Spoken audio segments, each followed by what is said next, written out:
नमस्कार, स्वागत है आपका मुनाफे की मंडी में, जहां हम आपके लिए कमोडिटी मार्केट की तमाम बड़ी खबरें लेकर आते हैं। साथ ही कमोडिटी मार्केट में ट्रेडिंग रणनीति बनाने में भी हम आपकी मदद करते हैं। और आज आप हमारे साथ 4 मेहमान हैं। मनोज जैन है पृथ्वी फिनमार्ट से, निर्मल बंग से कुणाल शाह है और भाविक पटेल है हमारे साथ ट्रेडबुल सिक्योरिटी से। और साथ ही आगे रुपेश गोयल होंगे जो ग्वार एक्सपर्ट है, ग्वार मामले पे उनसे हम बात करेंगे। चलिए सबसे पहले फटाफट से बड़ी खबरें देख लेते हैं। गोल्ड और सिल्वर की अगर बात करें तो आज दायरे में ही कारोबार हो रहा है, लेकिन जो रुख है वो तेजी की तरफ है। हल्की तेजी यहां पर आज दिख रही है। क्रूड की बात करें तो 2 दिनों में 9% गिरने के बाद और जून की ऊंचाई से 30% से ज्यादा की कमजोरी के बाद क्रूड में आज हल्की रिकवरी की कोशिश हो रही है। $89 के बेहद करीब ब्रेंट क्रूड का भाव ट्रेड कर रहा है। नेचुरल गैस दायरे में कारोबार है, 630 के नीचे कारोबार कर रहा है। कॉपर 642 रुपए के ऊपर हल्की तेजी यहां पर भी दिख रही है। एग्री मार्केट में मेंथा जहां पर खरीदारी है 1010 रुपए के ऊपर MCX पर मेंथा ऑयल कारोबार कर रहा है। कॉटन बेहद सीमित दायरे में कारोबार 36,400 रुपए के ऊपर MCX का अक्टूबर का वायदा ट्रेड कर रहा है कॉटन का। हल्दी अच्छी बुआई के नंबर आ रहा है 7,125 के आसपास हल्दी में कारोबार हो रहा है। वहीं जीरे में दबाव है, धनिया में दबाव है। धनिया अब 11,000 के नीचे फिसल चुका है। और ग्वार की बात करें तो ग्वार में आज जबरदस्त तेजी का रुख है। चलिए आगे बढ़ते हैं और सबसे पहले आज बात करते हैं कच्चे तेल की, जहां पर 7 महीने के निचले स्तर पर भाव आ चुका है। हालांकि आज रिकवरी की कोशिश हो रही है, कितनी टिकेगी और क्यों आई है इतनी गिरावट। सबसे पहले कुणाल जी, क्या लग रहा है क्रूड में क्या हो रहा है? यहाँ से और गिरावट आपको दिख रही है या एक तेजी से बाउंस बैक करेगा यहाँ से कच्चा तेल? जी, कच्चे तेल के फंडामेंटल में ऐसा है कि चाइना में कंटिन्यूअस लॉकडाउन के कारण ऑयल की डिमांड नीचे आ गई है चाइना की। नंबर 1, यूएस में ऑयल का प्रोडक्शन 1.5 लाख बैरल से बढ़ के आया है 11.85 मिलियन बैरल। और कच्चा तेल जो आज से 3 महीने पहले तकरीबन 1 मिलियन टन का जो डेफिसिट चल रहा था, उसकी 1 मिलियन बैरल्स का डेफिसिट के सामने आज 9 लाख बैरल के सरप्लस में चल रहा है ग्लोबल ऑयल मार्केट। और यूएस, यूरोप, चाइना सभी मेजर इकोनॉमी स्लो डाउन हो रही है। तो ऐसे में ऑयल की डिमांड तो कम नहीं, बढ़ने नहीं वाली है, घटने वाली है। और बात चल रही है ईरान की ऑयल की मार्केट में आने की। सो ईरान का जो न्यूक्लियर डील अगर हो जाता है तो तकरीबन 3 महीने में 3 मिलियन बैरल ऑयल आ सकता है। तो ये पूरा मार्केट जो डेफिसिट में चल रहा था उससे सरप्लस नहीं, मेजर सरप्लस में आ गया है। तो मेरी राय में ओवरऑल अभी भी कोई लंबी तेजी का ध्यान नहीं है। क्रूड ऑयल में सेल ऑन राइज ही है। 6700 6710 के आसपास बेचना चाहिए, 6500 का टारगेट रखना चाहिए और स्टॉप लॉस रखना चाहिए 6760 का। ओके, यानी जितने भी फंडामेंटल्स मिल रहे हैं, सरप्लस की स्थिति बन रही है। ग्लोबल जो डेफिसिट थी वो सरप्लस में बदल गई है। यूएस, यूरोप, चीन जैसे बड़ी इकोनॉमी में यहाँ पर मंदी की स्थिति है। साथ ही ईरान के साथ जो न्यूक्लियर डील को लेकर बातचीत चल रही है, ये तमाम ऐसे फैक्टर्स हैं जो क्रूड पर दबाव बना रहे हैं। अब भाविक, आपको क्या लग रहा है टेक्निकली 6,626 का भाव है, करंट लेवल पर क्या करना चाहिए कच्चे तेल में? जी, good morning Vishwamohan ji. I think थोड़ा उछाल आता है तो बेच के ही चलना चाहिए, क्योंकि देखें तो 6900 का जो सपोर्ट था वो भी ब्रीच कर दिया है और सस्टेन ही कर रहा है। जब से रशिया ने यूक्रेन पे इन्वेजन किया उसके बाद पहली बार है कि $90 के नीचे ब्रेंट क्रूड आ चुका है। तो मतलब अगर सेंटीमेंट देखें तो अभी भी वीक ही लग रहा है, क्योंकि चाइना में स्लो डाउन का हो रहा है और इनफैक्ट वो लोग नई सिटीज़ जो है उसमें भी लॉकडाउन कर रहे हैं। आई थिंक आगे जाके मुझे भी लग रहा है कि कहीं ना कहीं प्रेशर से जो क्रूड पे है वो बना रहेगा। तो जो सितंबर कॉन्ट्रैक्ट है वो अराउंड 6750 पे आता है, तो वहाँ पे बेच सकते हैं 6550 के टारगेट के लिए और 6020 का स्टॉप लॉस रख सकते हैं। मनोज जी, आपका आउटलुक क्या है कच्चे तेल को लेकर? नमस्कार विश्वमोहन जी, बिल्कुल यहाँ पे ट्रेंड जो है वो अभी नेगेटिव ही बना हुआ है जहाँ तक कच्चे तेल की बात करें तो। लेकिन हम एक ओवरसोल्ड टेरिटरी में यहाँ कच्चे तेल को देख रहे हैं, तो थोड़ा सा अगर उछाल आता है तो बिकवाली करके चलना चाहिए कहीं भी 6,850 6,900 के रेंजेस में। कीमतें जो है शॉर्ट टर्म में 6,550 तक के स्तर जो है वो दिखा सकती है। तो यहाँ पे ओवरऑल ट्रेंड जो है वो अभी भी नेगेटिव ही है कच्चे तेल का। सेल ऑन राइज की रणनीति यहाँ बरकरार रख के चलना चाहिए। यानी इनको भी लग रहा है कि सेल ऑन राइज की स्ट्रेटजी के साथ ही काम करना चाहिए। चलिए अब बात कर लेते हैं गोल्ड और सिल्वर की, जहां पर रेंज में ही कारोबार हो रहा है। 54,000 के ऊपर चांदी है। क्या करना चाहिए कुणाल जी गोल्ड और सिल्वर में आज?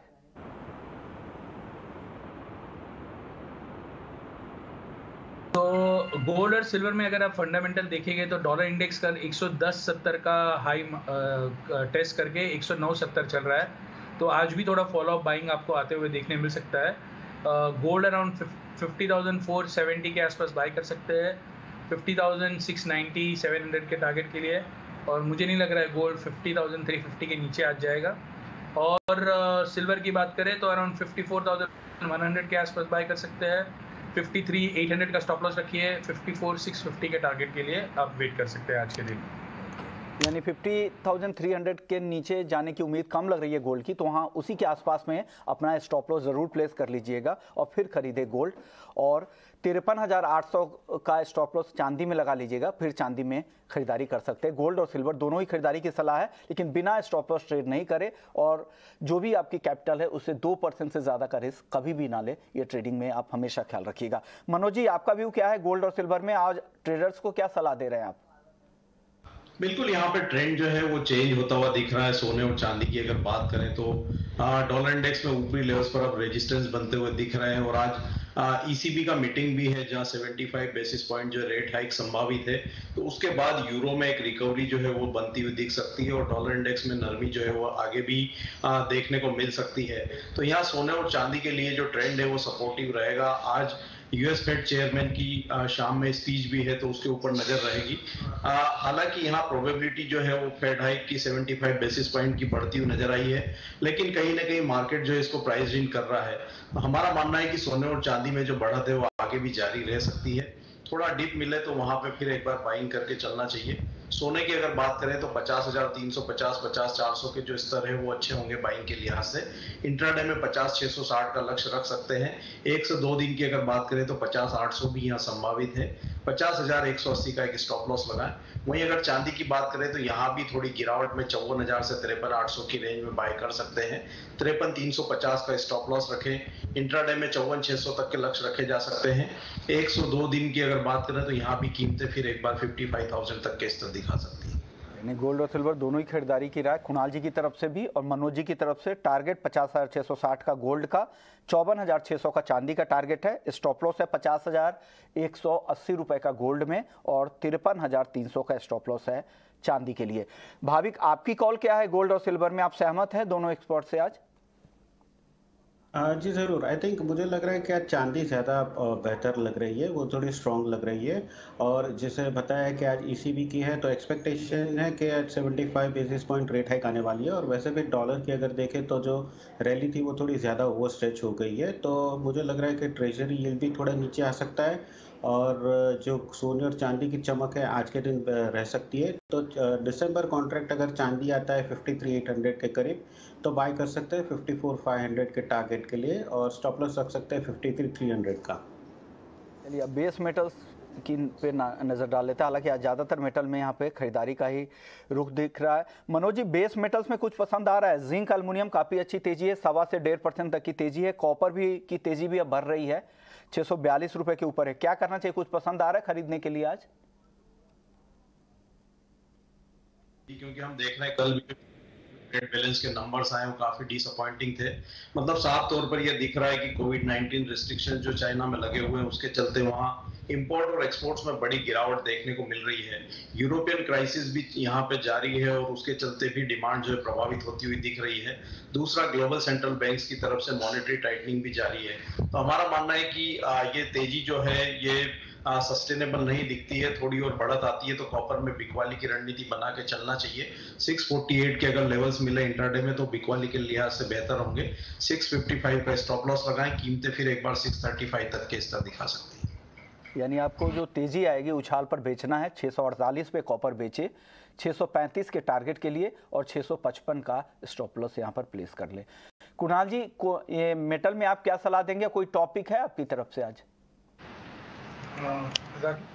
मेटल में मेरी राय में आपका मौजूदा स्तर पे है। एक ही मुझे मेटल बाय करने जैसा लग रहा है, वो है इंट्राडे के लिहाज से जिंक 284 में आप बाय कीजिए, एल्यूमिनियम 199 में बाय कीजिए। ऊपर में आपको 286 और एल्यूमिनियम 203 के टारगेट दिखा सकता है। इसमें स्टॉप लॉस क्या लगा ले? जिंक के लिए क्या स्टॉप लॉस दे दे? दोनों करंट लेवल पे बाइंग आप दे रहे हैं, तो स्टॉप लॉस बता दीजिएगा सर। जिंक में आप स्टॉप लॉस लगाएंगे 281.80 का और एल्यूमिनियम स्टॉप लॉस लगाए 190 750 का। 9750 और 280 का स्टॉप लॉस जरूर लगा लीजिएगा, फिर ट्रेड करें। इंट्राडे के लिए कॉल कुणाल जी की तरफ से है। जिंक और एल्युमिनियम में खरीदारी की सलाह है। भाविक, आपकी पसंद क्या है मेटल में आज? जी मेरे भी टॉप पिक जिंक ही रहेगी कि जहाँ पे थोड़ी अगर डाउनसाइड आती है अगर 282 के करीब सितंबर कॉन्ट्रैक्ट, तो 285 286 के टारगेट के लिए बाय कर सकते हैं और स्टॉप लॉस रख सकते हैं 280 का। बिल्कुल सिमिलर कॉल है। कुणाल जी की जो कॉल जिंक पे थी वही सिमिलर कॉल है। 280 के टारगेट के साथ आप भी यहाँ पर सलाह दे रहे हैं और 285 286 रुपये का टारगेट है और 282 के आसपास खरीदना है जिंक को लेकर। चलिए अब बात कर लेते हैं नेचुरल गैस की। कुणाल जी, नेचुरल गैस पर आपकी राय क्या होगी?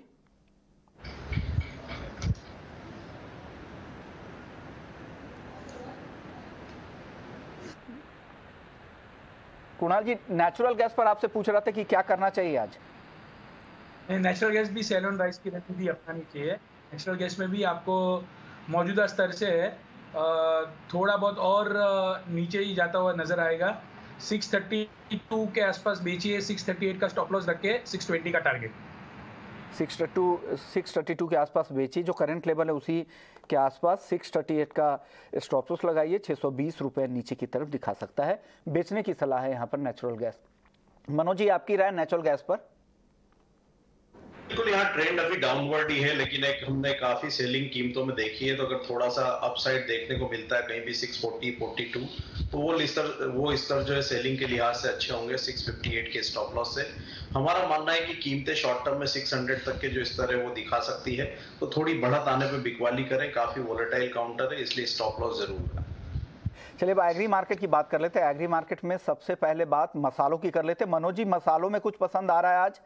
हालांकि जीरा और धनिया आज कमजोर दिख रहा है, हल्दी में हल्की तेजी है। क्या करना चाहिए? कौन से काउंटर पसंद आ रहे हैं आज? धनिया में यहाँ पे वीकनेस जो है वो जारी रह सकती है। पिछले सप्ताह जैसा हमने बताया था कि 11,000 तक के स्तर यहाँ देखने को मिलेंगे और आज हमने वो लेवल्स जो है ब्रेक होते हुए देखे हैं। अगर सितंबर कॉन्ट्रैक्ट की बात करें तो कीमतें 11,000 के भी नीचे फिसलती हुई नजर आई है। तो हमारा रुझान अभी भी जो है धनिया पे नेगेटिव ही रहेगा।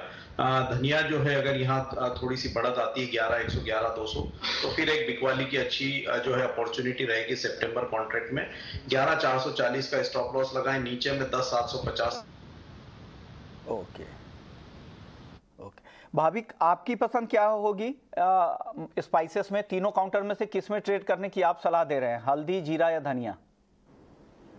जी मुझे थोड़ा जीरा पसंद आ रहा है सितंबर कॉन्ट्रैक्ट, क्योंकि 3 दिन से अगर देखें तो लो जो है 24,210, 24,175 और 24,200 वहीं से एक लो मार के रिकवर हो रहा है। और प्राइसेस में थोड़ी बहुत गिरावट भी आई, क्योंकि प्राइसेस काफ़ी बढ़ चुकी थी। तो अभी जो स्टॉकिस्ट है वो लोग अभी माल नहीं ला रहे हैं, वो एक्सपेक्ट कर रहे हैं कि आगे जाके भी प्राइसेस कम हो सकते हैं। और फंडामेंटल अभी भी स्ट्रॉन्ग है, क्योंकि ये जो मार्केट में माल आ रहा है लास्ट ईयर का ही आ रहा है, इस बार इनफैक्ट माल भी कम है। तो मुझे लग रहा है कि वापस अगर 24,200 के करीब आता है सितंबर कॉन्ट्रैक्ट तो बाय कर सकते हैं 24,700 के टारगेट के लिए और 24,000 का स्टॉप लॉस रख सकते हैं।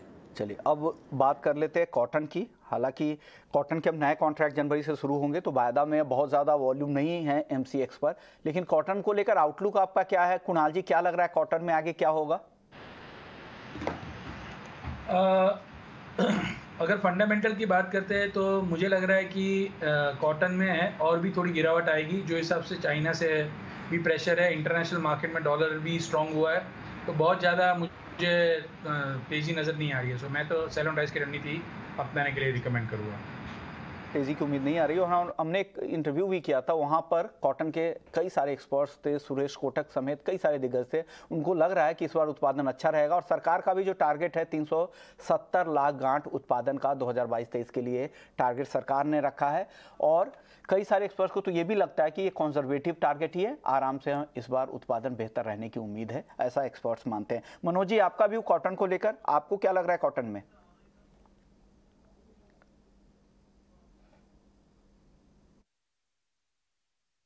लीजिएगा सर।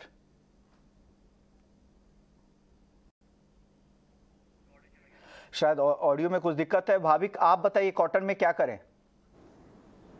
जी मुझे भी लग रहा है कि कॉटन में बेच के ही जाना चाहिए, क्योंकि जैसे आपने बताया कि इस बार अनुमान ज़्यादा है और ये जो थोड़ा हरियाणा में पेस्ट का जो प्रॉब्लम था वो भी अभी इतना बड़ा नहीं आ रहा है। तो इनफैक्ट एक्सपेक्टेशन है कि इस बार जो आएगी क्रॉप आएगा वो बम्पर आएगा, और यूएस में भी इस बार आई थिंक क्रॉप अच्छा है। तो मुझे लग रहा है कि कहीं ना कहीं आगे जाके भी हमें प्राइसेस और कम देखने को मिल सकते हैं। तो जो अक्टूबर कॉन्ट्रैक्ट है अराउंड 36,900 बेच के चल सकते हैं 35,500 के टारगेट के लिए, और स्टॉप लॉस रख सकते हैं 37,500 का। चलिए, अब एग्री कमोडिटी की सबसे तेज कमोडिटी जो आज सबसे ज़्यादा एक्शन में है वो है ग्वार, और उस पर बात करने के लिए हमारे साथ रुपेश गोयल हैं, डायरेक्टर है पेम राज ताराचंद से, श्री गंगानगर से जुड़ गए हैं। सर, स्वागत है आपका ईटी नाउ स्वदेश पे। सर, जिस तरह की तेजी आज दिख रही है, क्या आपको लग रहा है कि ये तेजी टिकाऊ है ग्वार की, और ग्राउंड पर क्या हो रहा है? क्योंकि मॉनसून तो बेहतर था, हालांकि अब एक ब्रेक सा लगा है मॉनसून में राजस्थान में। क्या आने वाले समय में किस तरह रिवाइवल की उम्मीद हो रही है मॉनसून को लेकर? तो क्या आगे दाम भी फिर से गिर सकते हैं क्या ग्वार के यहाँ से? नमस्कार जी। नमस्कार। ग्वार का जो मामला है वो ये है कि शुरुआत बहुत अच्छी हुई मानसून की।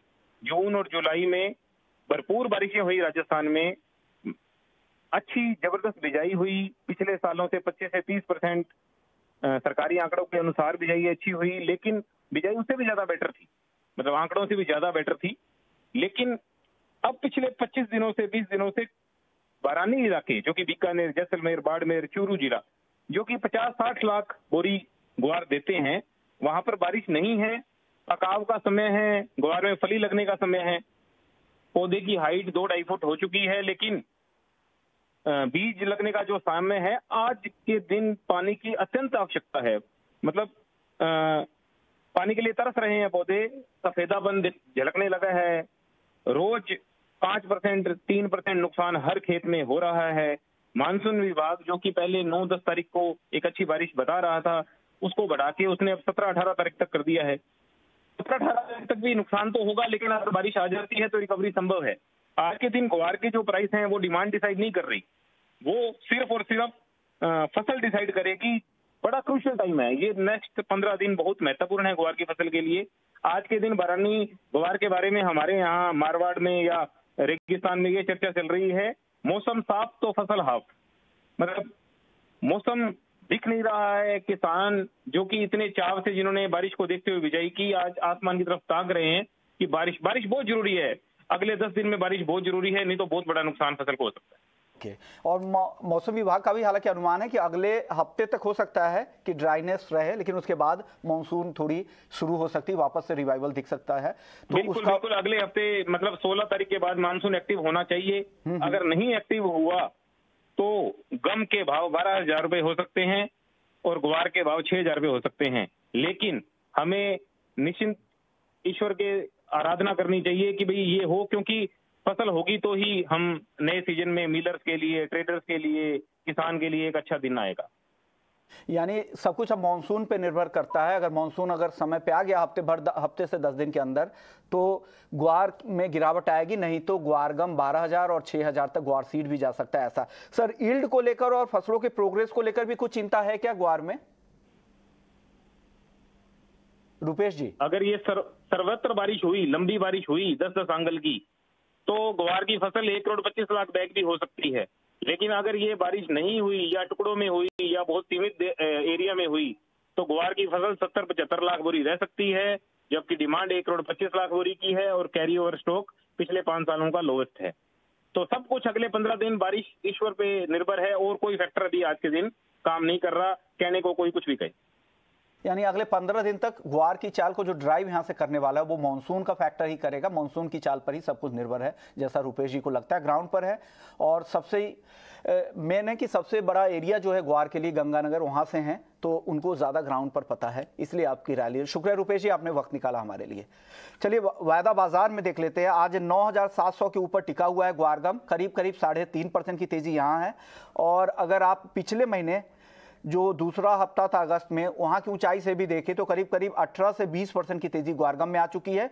ग्वारसीड देखिए 5,000 के ऊपर आ चुका है। भाविक, क्या लग रहा है ग्वारसीड और ग्वारगम में आज क्या करना चाहिए ट्रेडर्स को? जी, आज के दिन भी बाई करना चाहिए क्योंकि जैसे हमने सुना है कि जो ड्राई वेदर है अगर वो ड्राई वेदर एक्सटेंड होगा तो आई थिंक फसल को थोड़ा नुकसान होगा और प्राइसेस बढ़ सकती है। और जिस हिसाब से आज के दिन मोमेंटम लग रहा है, इस हिसाब से लग रहा है कि कहीं ना कहीं 51-50 तक के पे लेवल्स आ सकते हैं। तो इंट्राडे सितंबर कॉन्ट्रैक्ट अगर 4960 के करीब थोड़ा डिप आता है तो बाय कर सकते हैं 5070 के टारगेट के लिए, और 4900 का स्टॉप लॉस रख सकते हैं इंट्राडे।